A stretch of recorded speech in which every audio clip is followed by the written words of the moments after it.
Ooh, what is up, all you sexy guys and gals? Ugh, man, do I have an episode for you guys. And you guys aren't going to want to miss a single second or millisecond of this episode. Whoa, what the fuck? Dude, that was trippy. Ooh, this episode is going to be hotter than a jalapeno's diarrhea. Oi! Can you give me some bloody privacy around here? So in this episode, we're going to dive deep. Ooh. Real deep into the world of the Midnight Gospel. Let's jump right into it, shall we? So once upon a time, back in 2013, while working on Adventure Time, Pendleton Ward became a huge fan and also a big active listener to the Duncan Trussell Family Hour, which is a free and also a super enlightening podcast hosted by comedian and actor Duncan Trussell. And it was during this time that Duncan received an email from Pendleton praising him for his work on his podcast. Ooh, and also another fun fact worth mentioning, according to my reliable source IMBD, during this time, Duncan Trussell appeared in an episode of Adventure Time. He appeared in Wizards Only, Fools. He played as a character by the name of Ron James, a wizard prison inmate. And of course, he went on to appear in a couple of other episodes of Adventure Time. Fast forward about a year later during the 5th season of Adventure. God, man, sorry guys. Oh God, I haven't had my cup of coffee this morning. Gosh, I need to pull my head out of my ass.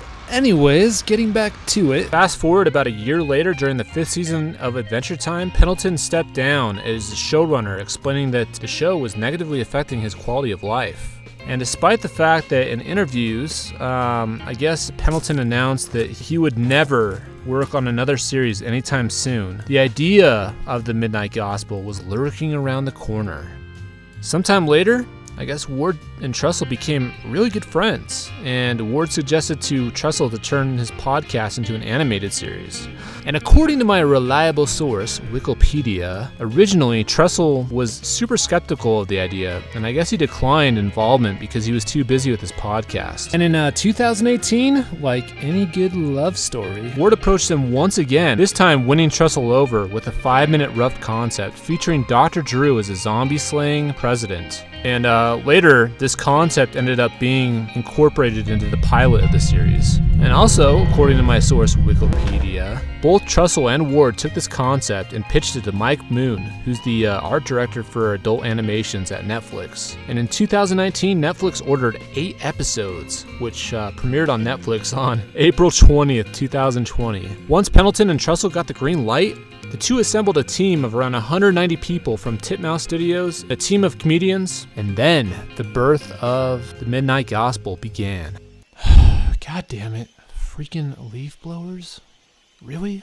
Hey, I apologize if you guys can hear a leaf blower in the background. I don't care where you are or what you're doing. If you're recording a podcast, recording some type of YouTube video, or even some type of music, something that requires absolute silence, I swear to God, you're bound to summon a leaf blower. They'll just pop into existence. I swear to God, man, it's the most craziest thing ever. So if you're ever in a life or death situation, just go ahead and press record on your phone, start recording a podcast, and I swear to God, a leaf blower might save your life.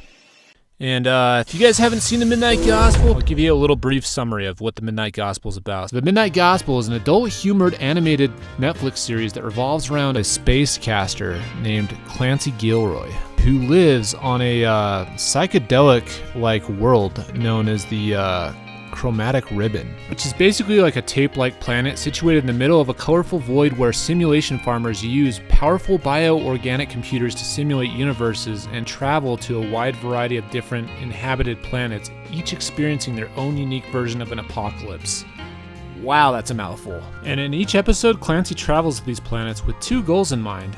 Number 1, to interview a being from one of these planets for his space cast, which are based on actual interviews with real audio derived from the Duncan Trussell podcast, the Duncan Trussell Family Hour. And number 2, to collect a pair of shoes from each world as a souvenir. And as we later find out, these shoes are basically metaphors, kind of to know what it's like to live in someone else's shoes, which I thought was really interesting. God, man, this series is really, really deep. If you want a cartoon series that's gonna blow your mind, I highly encourage you to watch The Midnight Gospel. You know, one thing I really like about this series is that it has sort of like an Indiana Jones effect, where there's all sorts of, you know, kind of shit that's happening in the background. Dude, what the hell, man? Sorry, mate. If you pay very close attention to, you know, sort of what's going on in the background and kind of correlate it to what they're talking about, it all just kind of binds together. It really does. And oh my gosh, it's mind-blowing. But I'm going to save that for another episode, so stay tuned. All the more reason to hit that subscribe button and ring that notification bell so you stay notified for future videos. So, real juicy fact, if you guys have made it this far. Odyssey Airwaves was heavily inspired by The Midnight Gospel. A lot of my motivation for creating this channel came from after watching The Midnight Gospel. So, you know, I know that, of course, my animation style looks a lot more like SpongeBob, but a little bit of inspiration came from there as well. But this series is heavily influenced by The Midnight Gospel. Well, that concludes the end of this video, y'all. And when you get a chance, make sure to leave a comment down below as to your overall thoughts on The Midnight Gospel if you've already seen it. And yeah, we'll see y'all next time. Cheers! There's a beach not far from here I used to go.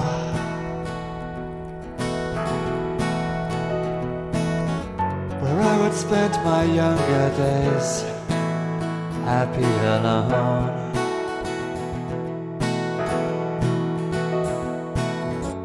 All I needed was the sound of the sea.